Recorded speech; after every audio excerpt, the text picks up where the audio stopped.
television again. An invention for fools.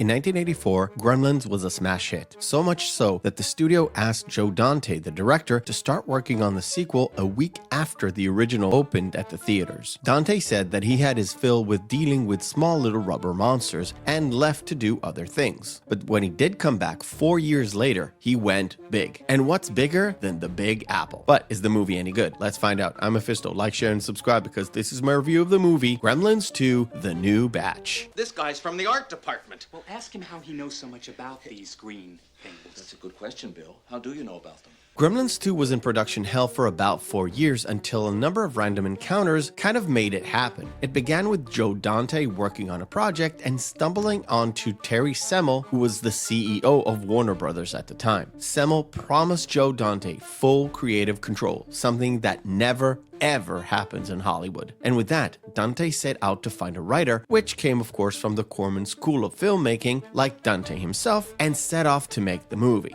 I really wouldn't do this if I were you. Yeah, but you aren't me, are you? Joe was adamant on leaving the quiet Kingston Falls and going to the big city, but producing a film that requires a lot of puppetry is very hard to do in a hustle and bustle town like New York City. So the idea was to contain the action in a big building and have various elements within it to serve the storyline. Listen, Marla, I am doing the best that I can. Billy, do me a favor.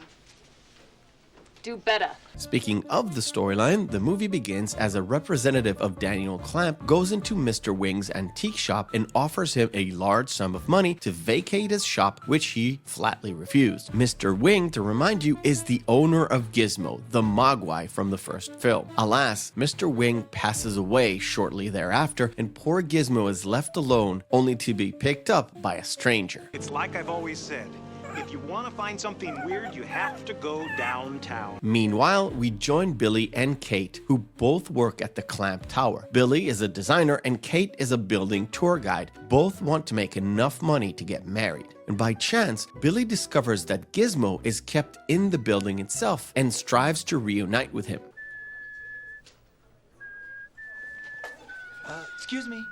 Excuse me, where'd you hear that? But before he could get him home, Gizmo makes a fatal mistake that starts the chain reaction all over again and brings about the Gremlin mayhem.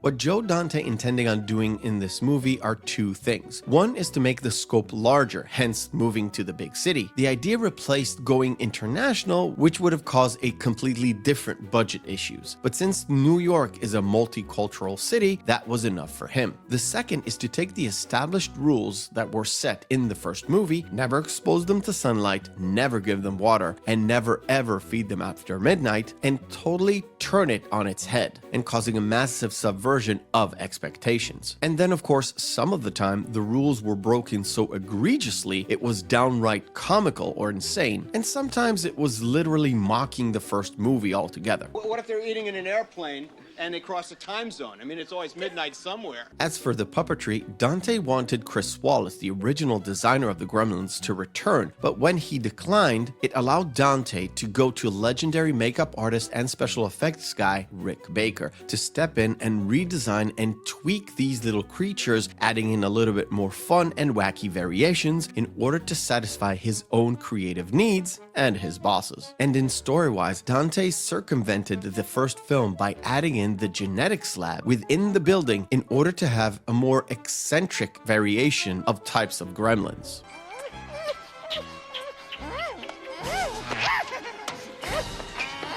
As opposed to the first film, the cast was filled with well-known actors. Zach Galligan and Phoebe Cates, along with Dick Miller and Jackie Joseph, returned to reprise their roles from the first movie, and to them Dante added renowned actor Christopher Lee, who Dante desperately wanted to work with for a long time, as the head of this genetics lab. Not so fast.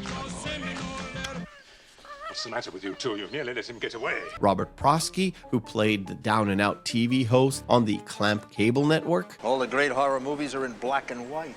Mr. Clamp only likes color. That guy's strange.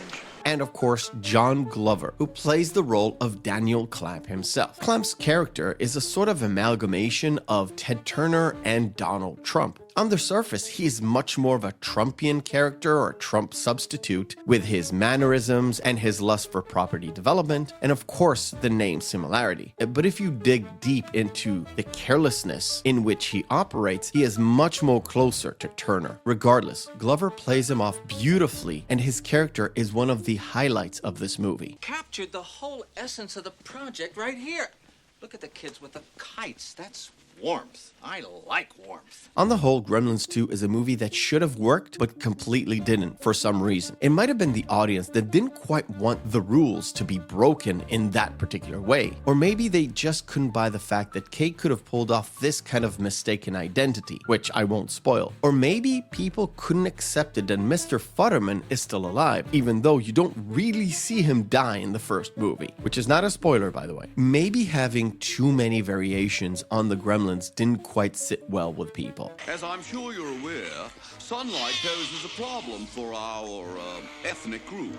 We don't tan, we don't burn. When I watched this film for the very first time, I absolutely loved it, and I still do. It's not the same kind of movie as the first one, even though you do have Gizmo and Billy back together, but it's much more similar to Alien and Aliens. They're not the same movie, even though both have Ripley fighting off a xenomorph. The fact that Joe Dante, his producer and writer, took the story into the absolute absurdity is a testament why studios don't give 100% full creative control to its directors. The creative crew went wild, and a testament to that are 20 minutes of deleted scenes that took the negotiation power of Steven Spielberg to stay deleted. And that could give you a clue on why this movie failed in the box office.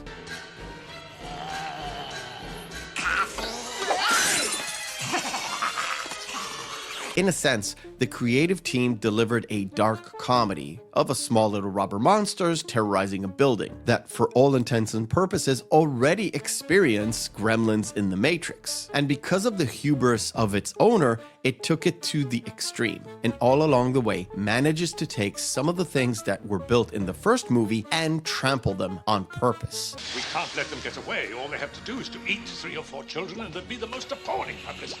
If you have seen the first movie and liked it, I do recommend you watch the sequel. It is worth your time and is certainly worth a chuckle. I wouldn't take it seriously though as a horror movie at all. It is just too comical to be a horror movie. In certain aspects, you could say that it is so bad it's actually good, but personally, I wouldn't even go that far. It is very entertaining and very of its time, and I still consider it a worthy sequel to the original. And one last thing as a personal note, I still sing the classic Sinatra song New York, New York, just like in the movie, especially when no one can hear me.